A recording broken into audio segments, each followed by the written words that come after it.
Even during the 7 years I was married, I always would pine for Angie. And I would go online and I'd check out her profile pictures and I would just stare at them before I would have to turn away, and I just couldn't look at it anymore. It was just too painful. It was like looking at your true love, the woman you're supposed to be with, knowing that you can't have this person. It was torture. One time we went to visit each other. I brought my wife, she brought her ex-husband, and I just remember looking at this guy, and the first thought that came to my mind is, who is this clown? What is he doing here? She's not with the right person. I'm looking at my ex-wife and what am I doing? Well, illegal, incestuous, and immoral.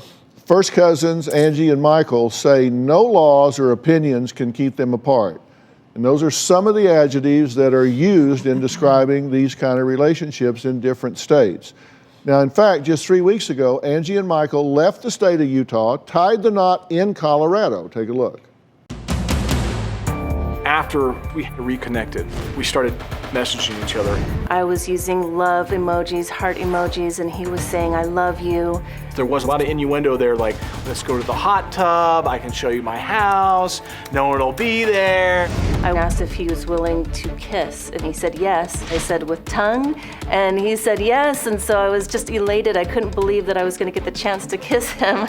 We came over to her apartment, and we kissed for at least 3 hours. It ended up escalating to a point where I can't really say, because I can't incriminate myself. The state that I live in, Utah, it's actually illegal to have any kind of sexual relations with your first cousin. I asked him if he would marry me, and he said, in a heartbeat. There are 19 states in which marrying your cousin is legal.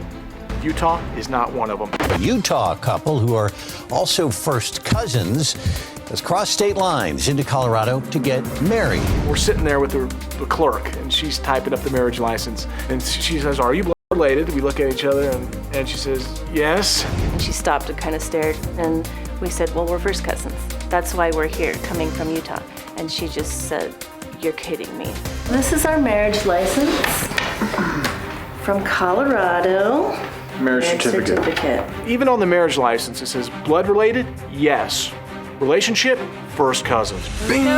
There we go. We tied the knot. You tied the knot. The knot is tied. We're crazy. There was no sense of this is wrong. It felt right, and it felt like it needed to happen. Being prosecuted and potentially arrested, that is a real concern, but I don't care. There's not a force great enough in this universe to keep me from Angie.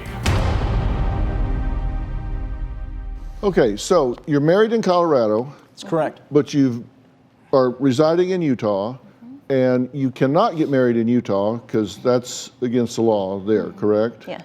Does Utah recognize the Colorado marriage? No. So if you're cohabiting and having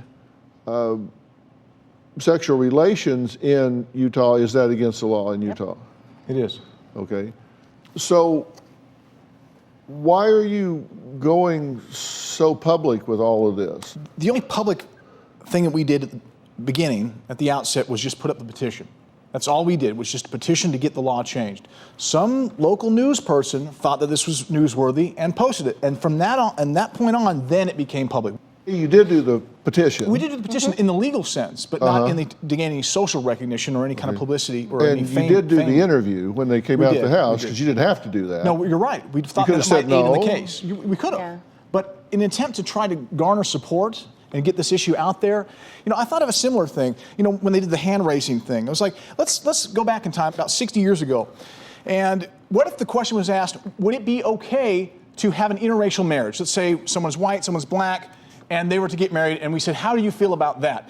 Do you feel okay with that? Well, 60 years ago, the majority of the people would have raised their hands no. But we've evolved. We've learned more about how things work, and we're comfortable with that now. I kept thinking like everyone else, like maybe it's the genetic stuff. Well, no, because it turns out that it's the same consequences of a woman giving birth over 40 or at the age of 40. Would anyone say no to that? I don't think so. So what is it really? So I kept digging, and realized that it turned out to have everything to do with immigration. And 50 years from now, we'll realize that that's not a good enough reason to keep ethnic groups from proliferating and growing.